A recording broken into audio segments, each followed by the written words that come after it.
Hello, this is Joe from Nerd in Korea. We are now doing another budget deck tech. It's Roxanne, Starfall Savant, and I'm calling this Double Up because it's all about doubling your mana. That's really all she loves to do. Okay, so first of all, the commander, she is 3 and Gruel, so that's red-green. Whenever she enters the battlefield or attacks, again, attacks, not taps or, does combat damage, attacks, right? Create a tapped colorless artifact token named Meteorite with, when this enters the battlefield, deal 2 damage to any target. And then you can tap it to add 1 mana of any color. That sounds, okay. It's not great for a commander, but the next ability is what makes this all worthwhile. Whenever you tap an artifact token for mana, add 1 of any type that artifact could produce. Okay, so this is she makes mana rocks, and she makes the mana rocks tap for 2, basically. Yeah. Oh, also, yeah, the meteorite does 2 damage to any target when enters. I did say that, yeah, okay. Anyway, but what's important is that, you can really abuse that ability. Unfortunately, Gruel doesn't have a lot of flicker effects, but we're gonna kinda do the same thing. So, in a way, this is very similar to last week I did Pivot. I feel like this is not a big pivot from Pivot. Okay, lame. Terrible. Anyway, 48 cents. Okay, the deck price at the moment is $47.08. This is all over the place. I had this under $45 and then it was slightly above, and so I took a card out and subbed in another card, and then it jumped up to $47.08. It's like I put in a cheaper card and it got more expensive, but anyway. Okay, I tried to keep it under 45 bucks, but these go up very quickly is what I found. Even my first one went up in, I believe in the first 2 weeks, it went up over $10. So I think if you're gonna get these, get them quick. Anyway, design objective. Take maximum advantage of her mana ability to take over the board, alright? So we're really focused on this deck is just the mana, right? She's all about just cranking out mana really quickly and kind of abusing that. I think what she really does, and what I'm going to talk about in a second, is change the conversion rate of treasure tokens. But anyway, alright. I am determining this using the TCG Market Player value. Once again, you can find the link in the description. TCG Player is not a sponsor. Part 1, Roxanne, Starfall Savant. Talk about the commander here. So again, she's a Gruel commander. She makes red, which usually ramps by using treasures. So red isn't really a ramp color. Usually if you're going to ramp with Gruel, you're going to ramp with the green, obviously, right? What she does is she kind of makes red into a ramp color as well. So I feel like it's a really interesting dynamic, but anyway. What she really does is change the conversion rate of treasure tokens, and this is something I'm going to talk about a lot, because this is understanding this principle is very key to playing this deck well, I think. But yeah, you are going to be able to get a lot of extra value in a lot of ways by tapping treasure token, or not even treasure tokens, just artifact tokens for mana. She's always going to be making an extra one. High synergy cards. Okay, Hell to Pay. I think this is one of the most kind of direct ones in here. Deal X damage to target creature. Create tap treasure tokens equal to the excess damage. So for every 1 you pay into it, you're going to make, that's above the creature's damage, how much toughness it has, you're going to make a treasure token. This you can really use as just a treasure doubler, right? You can sacrifice a treasure for 2 mana. You put the 2 mana into this, and it's going to make 2 tap treasure tokens, which you can then tap and sack for 4 mana, right? You're taking that mana, doubling it, basically, which is what we love to do with this deck. Anyway, and dealing with a threat, which is always a nice little bonus, too. Sarinth Greatwurm. Alright, so this is a bit of a pricey one at 6. Again, we're making so much mana, we don't care. But anyway. Whenever a land enters the battlefield under your control, create a tap power stone token. Why doesn't it say landfall? Is there a reason? I was thinking about this and I couldn't come up with an explanation of like, this is not saying landfall, but it's a landfall ability, right? Anyway, I even just wrote it as a landfall. So, an important note here is that Roxanne produces the extra mana, right? She's the one producing the extra mana, not the token, okay? It does not have any of the restrictions the original mana does. So again, landfall, you create a tap power stone token. The downside of these tokens, not only do they come in tapped, but this mana can't be spent to cast non-artifact spells. So you can only use it to cast artifact spells, this mana. There are plenty of artifacts in this deck, so you will be able to make use of that, but you can still tap these and get 1 mana that you can use for anything, right? The mana Roxanne produces is not limited by this like restriction that the Power Stone has. So it gets really powerful there. Teething Wormlet. Okay, very different one here. So it has Death Touch as long as you control 3 or more artifacts. I love Death Touch. If you're going to have only one ability, Death Touch or Trample. If you're going to have 2, Death Touch is going to be one of them, right? First Strike or Trample with Death Touch. Anyway, whenever an artifact enters the battlefield under your control, you gain 1 life. Okay, whenever an artifact enters the battlefield, not 1 or more. This is one of those cards where what it doesn't say is really important, alright? It is every time you make a treasure, you're gaining 1 life. Usually effects that gain 1 life, like Obscura Storefront, where you're like putting in the battlefield and gain 1 life, and then you know, basically tutor out a land card and put it in tapped. Do you care about the 1 life? No. You're doing it for the land fixing, like mana fixing a land ramp kind of thing, right? I guess more mana fixing the land ramp because you're sacrificing a land, but anyway. You don't... Usually the 1 mana thing, I feel like is just stapled onto a lot of cards. Or 1 mana. 1 life thing is stapled on cards as like, it does this too, and you're kind of like, yeah, sure, why not? You know? Even with Obscura Storefront, if it cost 1 life instead of added 1 life, would you not run it then? Doesn't make a difference. But anyway, this is different because this is going to keep going off, right? You're going to make a lot of artifact tokens and a lot of, well, specifically artifact treasure tokens. Every time you make one of these, you're gaining 1 life. I love this effect for this deck because it isn't something where you're going to pull way ahead. I think a lot of people look for those kind of synergies where they get like, they end up with like 80 to 100 life and then everyone's going, oh, we got to kill this guy quick. Yeah, don't be that guy or that person, whatever.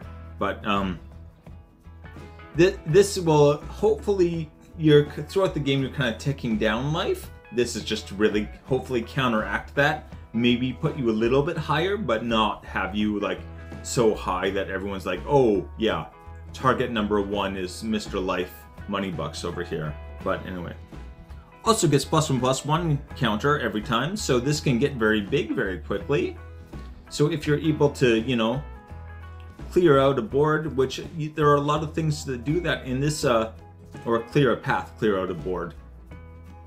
There's a lot of things that do that in this deck. You can really take advantage of that. Svella Ice Shaper. This is like the #1 combo card, I think, in this deck. She just does like everything you need with Roxanne.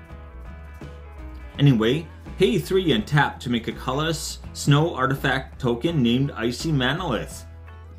Very snowy, I like that.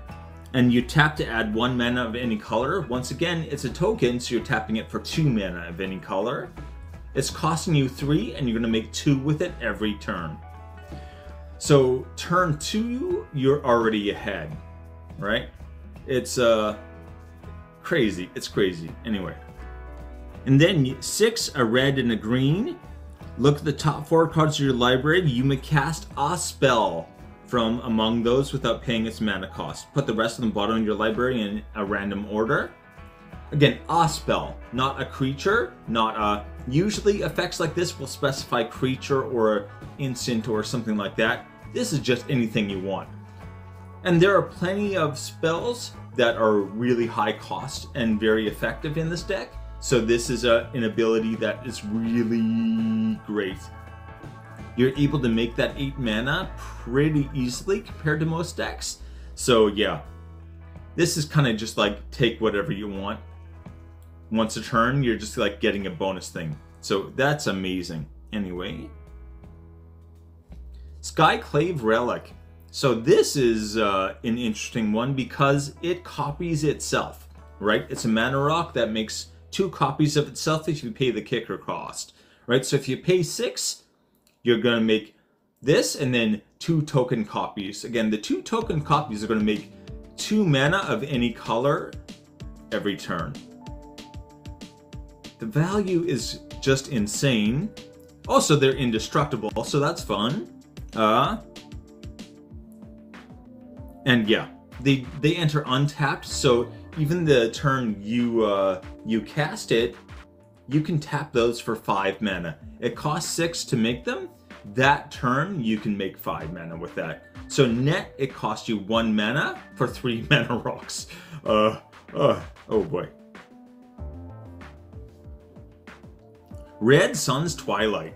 So this is a very, I think one of the more niche cards, but very, very good in this deck. Okay, so the cost is X red, red. Destroy up to X target artifacts. If X is 5 or more, always cast it for 5 or more. Create a token that's a copy of it. For each artifact destroyed this way, to create a token that's a copy of it. Those tokens gain haste. Exile them at the beginning of next end step. So you want to use this to just destroy everybody's mana rocks, right? What you're really looking to do is just like abuse, again, that conversion rate.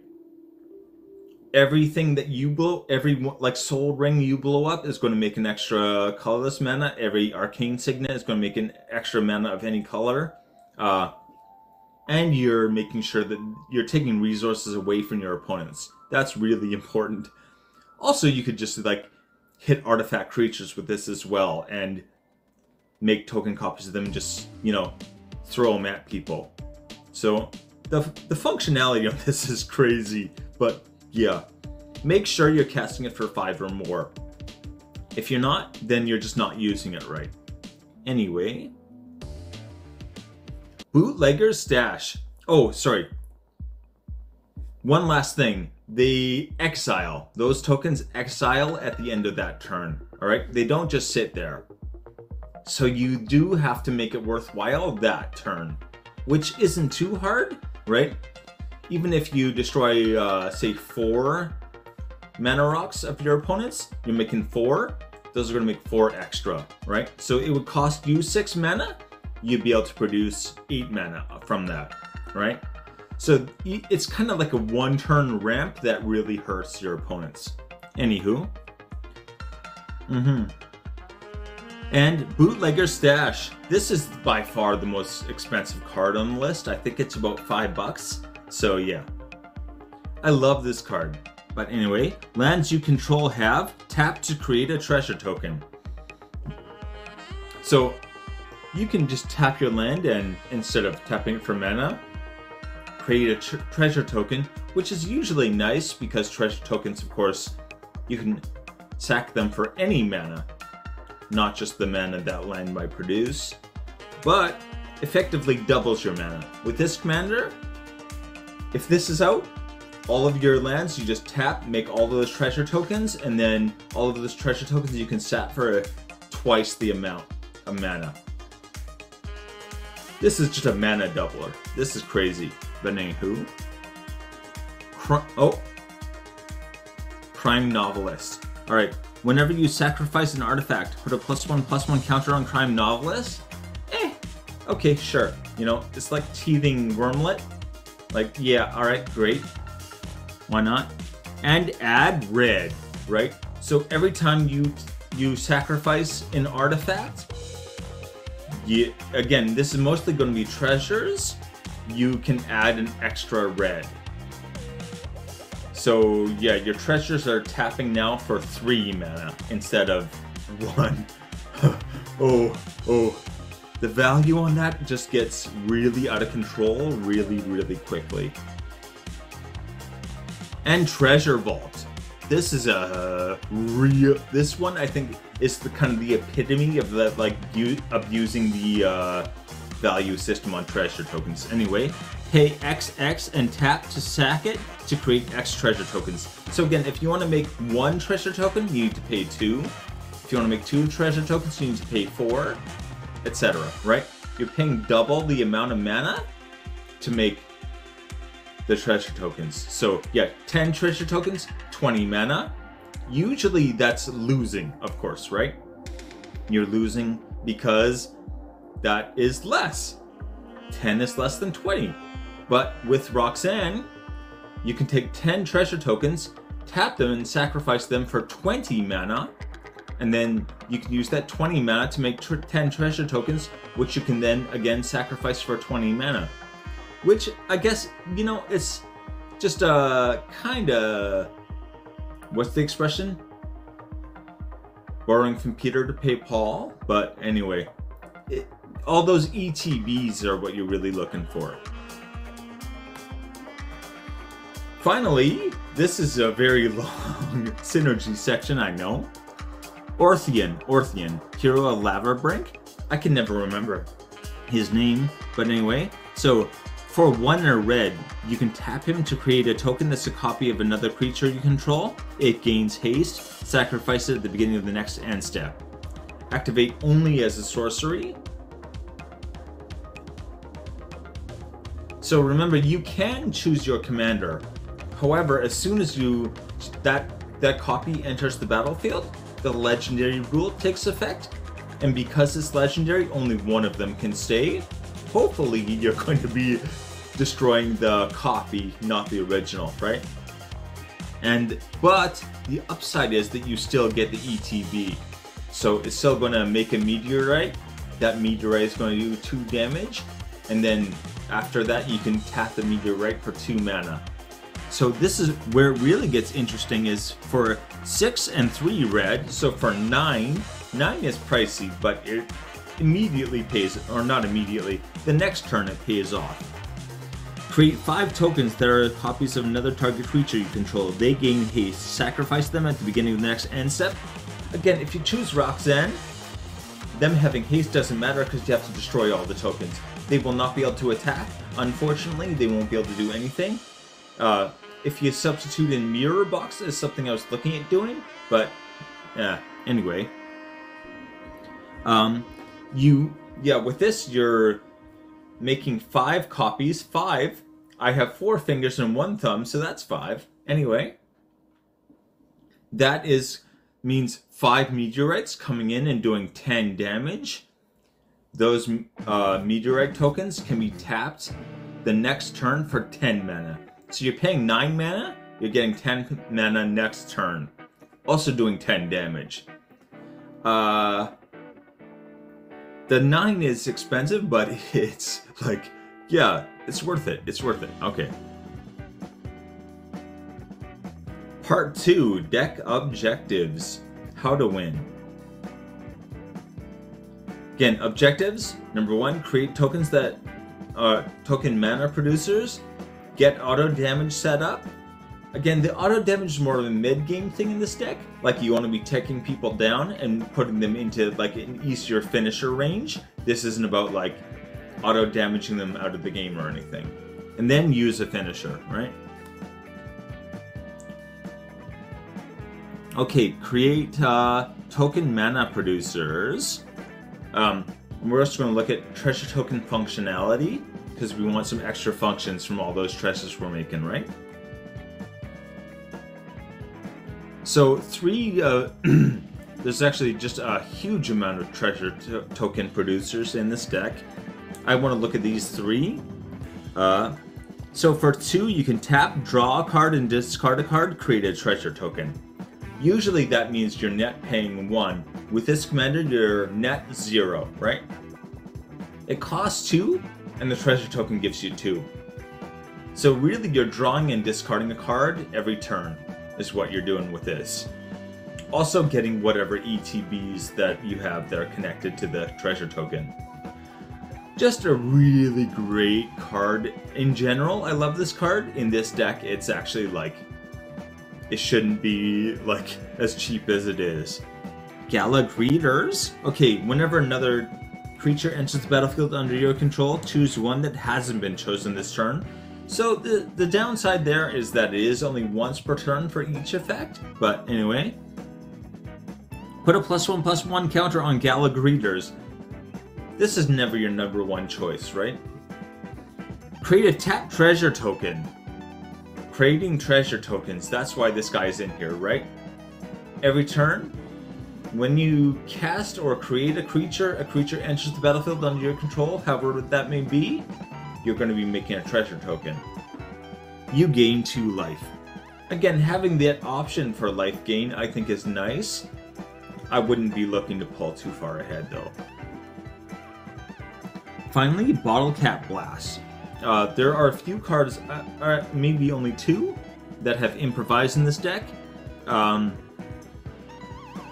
Very, very good in this deck. Again, you're going to be making so many treasure tokens, and it's a lot of strategies in this are better to have like a huge pile of them than to be sacking them for mana all the time.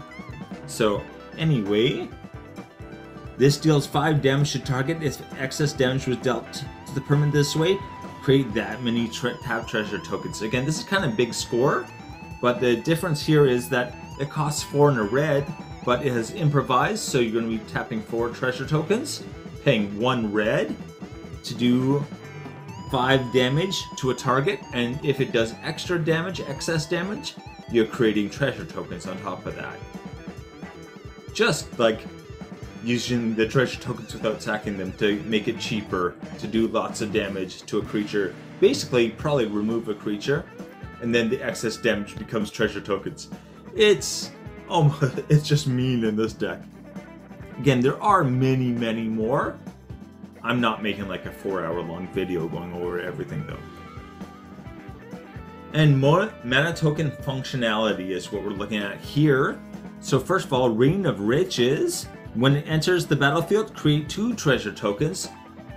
It's nice. That's not why we have it though. The first spell you cast with each turn that with mana from a treasure. So if you use mana from a treasure on your first spell each turn, sorry, I'm saying that wrong. The first spell you cast each turn that uses a treasure, mana from a treasure, has Cascade. Again, just make sure if this is out, your first spell that you're using treasures for is a big one, right? And then you get just like huge value. Cascade can be pretty amazing generally, and when you can control when it goes off like this, it's even better. So yeah, you can cast your first spell not using treasures, and this does not activate. It waits until you sacrifice a treasure and use mana from the treasure to do the Cascade effect, alright? So a lot of times Cascade will go off and maybe you might not be able to control exactly when. Like if you cast the creature, it cascades. Maybe you don't want to do it right at that time. Maybe you'd prefer it was attached to a more expensive spell, whatever it may be. But anyway, very, very useful. Treasure map. Pay 1 to scry 1. Put a landmark counter on treasure map. Then if there are 3 or more landmark counters on it, remove those. Transform treasure map and create 3 treasure tokens. So first up, this is going to create 3 treasure tokens, but then it's going to transform into Treasure Cove. So this can add 1 colorless mana, which is great. And if you tap it and sacrifice a treasure, you can draw a card. Drawing 1 extra card a turn, I think a lot of people go, that's not so great. having 2 cards drawn per turn really does add up. How many turns are you casting more than 2 spells? With this deck, hopefully often, but still, it's going to... it is, you know, it's double the card draw of what you normally get, basically. So drawing 1 card is actually a lot better than I think people give it credit. Finally, Gold Rush. First, it creates a treasure token, which is nice. For 1 green, it's going to create a treasure token. And then, until end of turn, up to 1 target creature gets +2/+2 for each treasure you control. Again, we're really, really good at making treasures with this deck. Even if you have 9 treasures, this will make 1 more, and then you'll have 10, and then whatever creature you cast this on gets +10/+10. Remember, this is an instant, so you get to wait until the blocker's declared.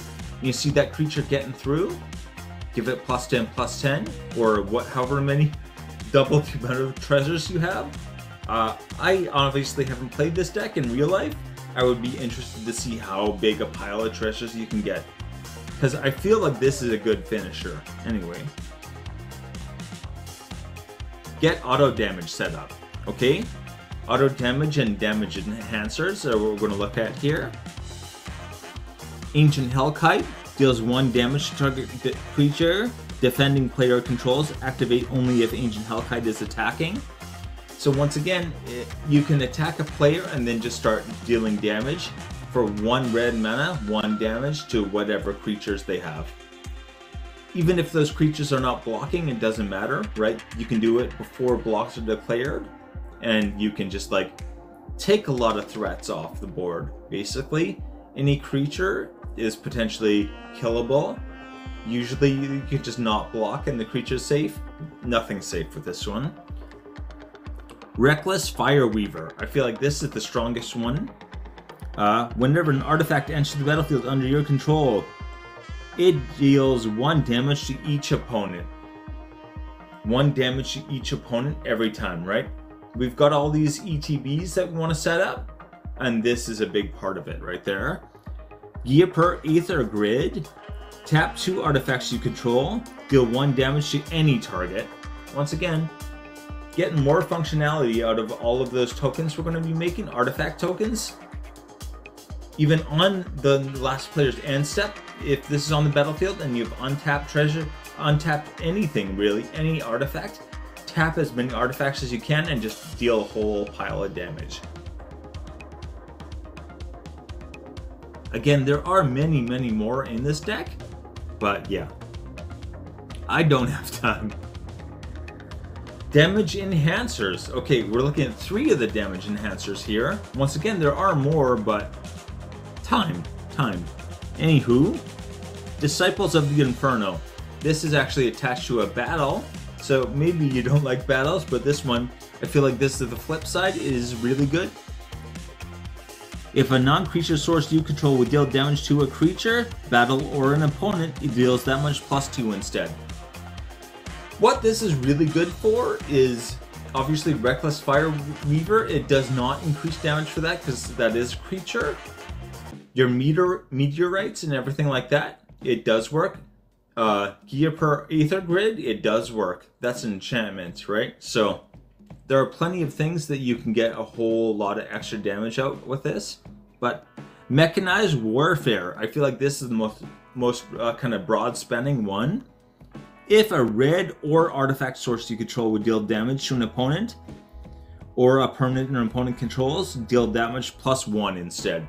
It's only +1 damage, but it's going to work for all your red creatures, everything red, right? Everything red and all your artifacts as well. So this kind of just does everything that you want it to for her. But anyway, for Roxanne, yeah. Torbrand, Thane of Redfell. If a red source you control would deal damage to an opponent or a permanent an opponent controls, it deals that much +2 instead. +2 damage is a lot. Remember though, the meteorites, for instance, are colorless. This would not work with the meteorites. I'm going to point out these the different kind of focuses for these damage enhancers, because especially if you Like we have Analyze the Pollen, which you can use as a tutor effect. Whatever damage enhancer you have out, you should have a different idea of what you want to tutor out, just in case, right? Torbrand's probably the easiest one, but anyway. Use a finisher. Okay, we kind of have 3 tracks of finishers here, using spells, ETBs, using abilities, and dragons. So the major sub-theme in this deck, I was looking like, what do I do with like a whole bunch of mana? I can create lots and lots of mana. What do I want to do with it? Yeah, dragons. Dragons is always a good answer. Spells, ETBs. Okay, so Chiss Immolating Inferno. This deals X damage to up to 3 targets, so it's X red. But again, if you got that pile of treasures, you can just like use this to hit 3 targets. In Commander, you have 3 opponents, right? So just end the game. Brothers War. Again, you're creating those power tokens, which you can use for any mana with Roxanne, 1 of any mana. And then, yeah, make 2 players fight each other, which I think is very hilarious. But, and then Brothers War deals X damage to any target, where X is the number of artifacts you control. Excuse me? Yeah, the number of artifacts is going to be very high, so hopefully that is going to allow you to knock somebody out. Anyway, and Street Urchin. This is kind of like the very much. Oh, excuse me. Oh boy. Every time I'm recording. Anyway, Street Urchin is very much the kind of the option B of the auto damage. But anyway, Commander creatures you control have pay 1, sacrifice another creature or an artifact. This creature deals 1 damage to any target. This is really more of a like, say, you know, save the day kind of card. I look at it a lot of times, one player is about to do something that's going to end the game and they win. You can, you know, sacrifice a bunch of treasures, create a bunch of mana, and then sacrifice a bunch more treasures and just deal a whole bunch of damage straight to their head. And hopefully that ends the game right there, right? Or not ends the game, it takes them out of the game. Again, the best removal is player removal. Yeah, it's player removal, that's what it is. Anyway, this is kind of a safety card more than a finisher, I think, but anyway. Abilities. Scorching Ray. For 8, Balls Invoker has Scorching Ray, sorry. Balls Invoker deals 4 damage to each opponent. Okay, 8 for 4 damage is bad, right? But remember, that's 4 treasure tokens. You can do to 4. You can make into 4 damage for each opponent, and you can do that multiple times per turn. You don't have to tap them or anything like that. So 4 treasures for 12 damage, basically. That's getting to be a very nice conversion.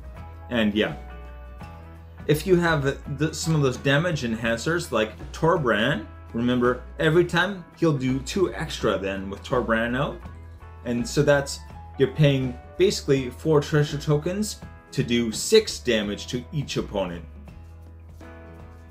That's 18 damage per activation. Making 4 treasure tokens is not that hard. Anywho, each creature you control gets +1/+0 until, oh sorry, Moonveil Dragon. It gives all your creatures +1 damage. So again, you're going to have hopefully lots of big dragons willing to just have some evasion and able to just like go in and mess them up basically. And here you just pump their damage up. It is an ability, so you can do this without giving him notice, which is really fun. And finally, Kessig Wolf Run. You can give target creature gets +X and gains trample until end of turn.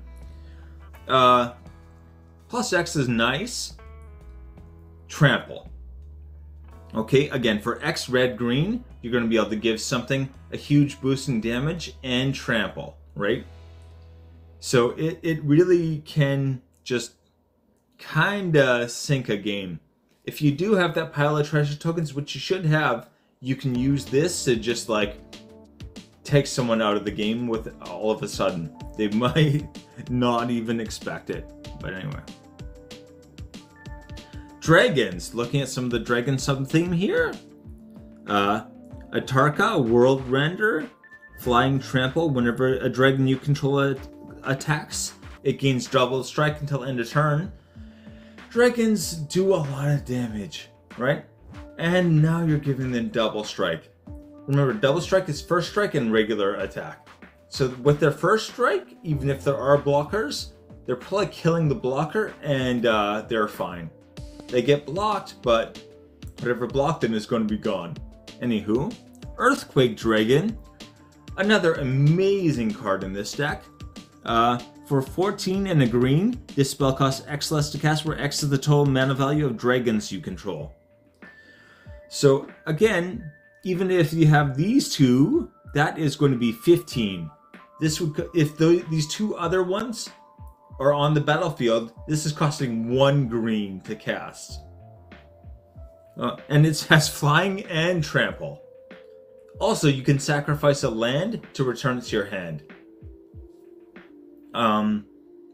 This deck really, if I've ever made a deck that could sacrifice lands, this is probably it, so yeah. And finally, we have Chiss Gloria, Forged Tyrant, affinity for artifacts. Okay, this is very important on this card because it costs 9. That's a lot even for this deck, but for 9 it's not too bad. Has flying and haste. Or sorry, for 9 with affinity for artifacts. Again, tap your artifacts and use them to pay. Use your token treasures, treasure tokens, to just pay for the cost of this without actually sacrificing them. And that way you just keep building up that pile of treasure, your treasure hoard. And whenever this attacks, again, attacks, not does damage, attacks, excel the top 5 cards of your library. You may cast an artifact spell from among them. If you do, it has affinity for artifacts. So you get to look at the top 5 cards of your library, choose an artifact out of there, and then cast that, and it automatically has affinity for artifacts, so you can just tap more treasures to help pay for it. Oh boy.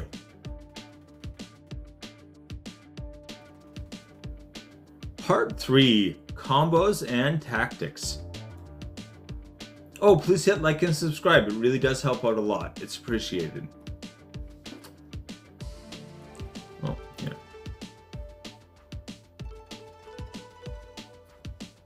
Alright, so our ramp here, we have Terramorph, search the library for a basic land card, put it on the battlefield, then shuffle. Also, it has Rebound. So again, it's going to automatically cast itself again. So it's going to give you 2 basic lands. Really great. Search your library for, Cultivate. Search your library for 2 lands. Put one of them in a battlefield tab, one into your hand. Hey, yeah. Terramorph is kind of better, I think, but anyway. Oh, boy. Finally, Analyze the Pollen. Okay, Analyze the Pollen. As an additional cost to this spell, you may collect Evidence 8. Again, collect Evidence 8 means you exile cards from your graveyard equal to 8 mana value.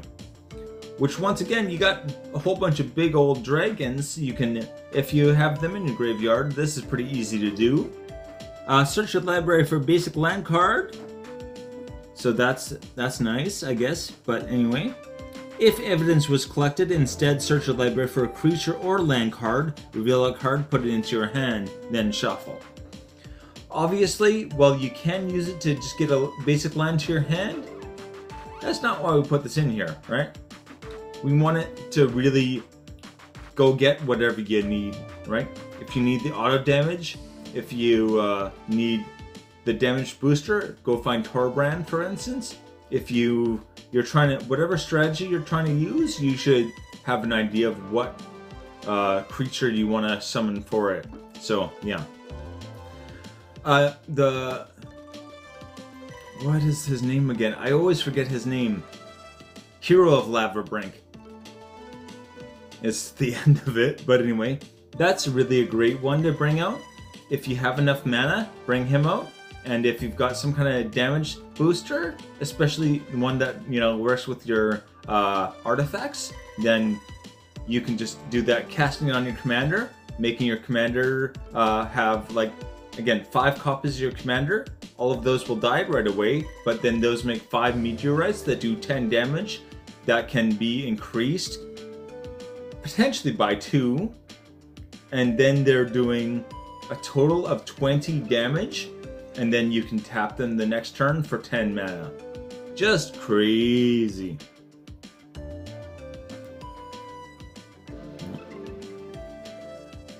Okay, the mana combo, first of all, Bootlegger Stash and Crime Novelist, right? Bootlegger Stash, just make, if this is out, you should always be doing this. So you're going to make all the treasure tokens. Again, those treasure tokens you can tap and sack for 2 because of Roxanne. And then Crime Novelist is on the battlefield. He also makes an extra red, so 3. Every treasure is worth 3 mana at that point. Just, oh boy, oh boy. Oh, and a +1/+1 counter on Crime Novelist, which is so not the point that I almost forgot to say it. Treasure combo, again, Bootlegger Stash. You're making that, converting your mana into 1 treasure, which is going to convert into 2 mana. And then that 2 mana you can put into Treasure Vault to make more treasures. Again, Treasure Vault isn't, at this point, isn't actually making extra mana for you, but it is like, you're basically making new tokens from the old tokens, alright? So there's a 1-to-1 ratio on that one, which, you know, we can do better. And we will, right now. Treasure Hoard, oh, okay. Okay, there you go. I just had a whole bunch of very loud noises. It sounded like someone was bringing like a rusty cart down a very, very long hallway. There is not a very long hallway outside the apartment, so I don't know how he made that noise. And then there was just random banging sounds for like 5 minutes. Anywho, dead quiet outside my apartment anytime I'm not recording. Anywho. Okay, Treasure Hoard. Again, we want to use treasures, sacrifice them with Crime Novelist and Treasure Vault on the battlefield. Crime Novelist is going to do his thing and make those treasures into 3. Right? You're getting 3 mana per treasure now. And then for each 2, right? We're going to make 6 mana with 2. And with that, you can make 3 treasure tokens. So this is where that value engine really starts to, or the conversion rate, I mean, really gets carried away. Because you're now using 2 treasure tokens to make 3 treasure tokens with Treasure Vault, right? Especially with some ETBs on the battlefield, which you got lots of. That's the mana value, and the ETB is just going to be like monstrous advantage. You're going to really put a big dent in someone else's game in 1 turn.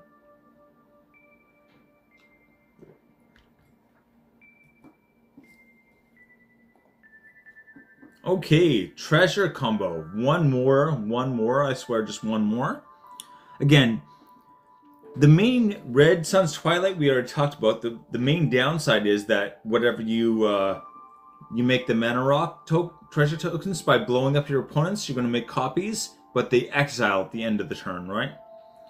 Remember, you can use those to create 2 mana. Or make an extra mana, I should say. If it's Soul Ring, I guess it would make 3, but then you can take those, or the mana from those, once again using Treasure Vault, and use those to make treasures, and then the treasures don't get exiled at the end of that turn. So it's a way to kind of just not only double down your ETBs, but also basically be able to like keep them alive for one more use. And artifact bonus damage. We have Dowsing Device. And when it enters the battlefield, target creature you control gets +1/+0 and gains haste until end of turn. Then transform Dowsing Device if you control 4 or more artifacts. Do not cast this unless you control 4 or more artifacts. And it will transform into Geode Grotto. Again, the turn it comes in, if you have 4 or more artifacts, or I guess 3 artifacts, it is an artifact.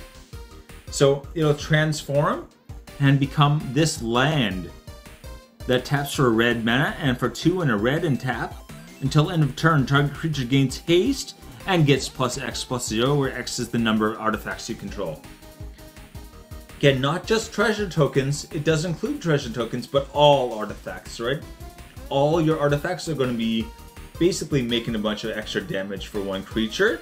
And this is an ability, so you get to wait until you see, you know, what's going to happen in battle, what's getting blocked, what is not getting blocked, and then just, if something is not blocked, just throw the extra damage on it, and you can probably knock someone out of the game once again. And Gold Rush we already talked about.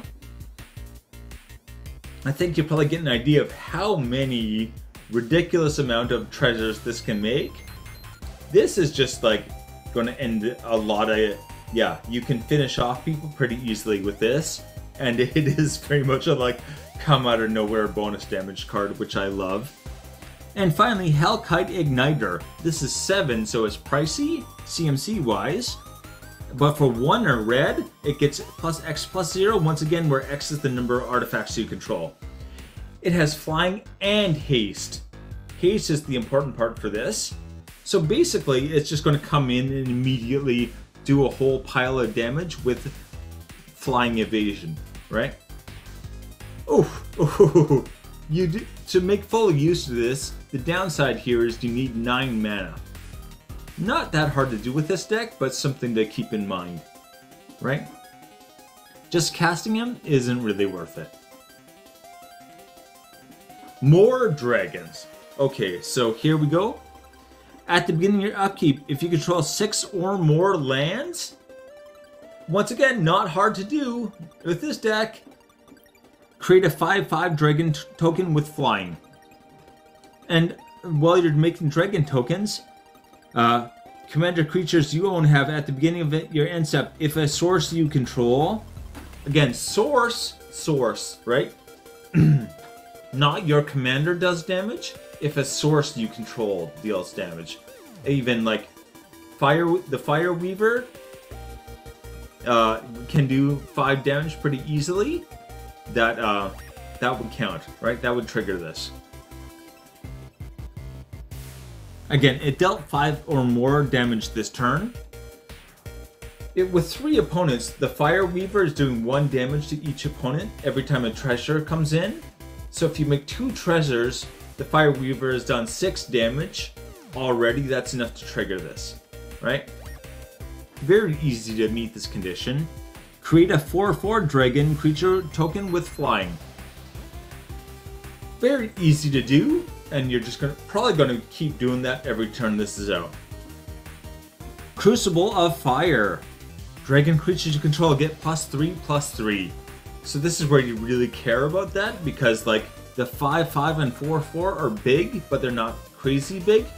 An 8/8 and a 7/7 flying token creature, that's getting real intimidating. And also keep in mind, we have Gala Greeters, and yeah, that's going to every turn. This is automatically going to make 2 dragons. With those 2 dragons, you can create a tap treasure token and gain 2 life every turn, right? Even without casting anything else, you're probably going to be able to do those 2.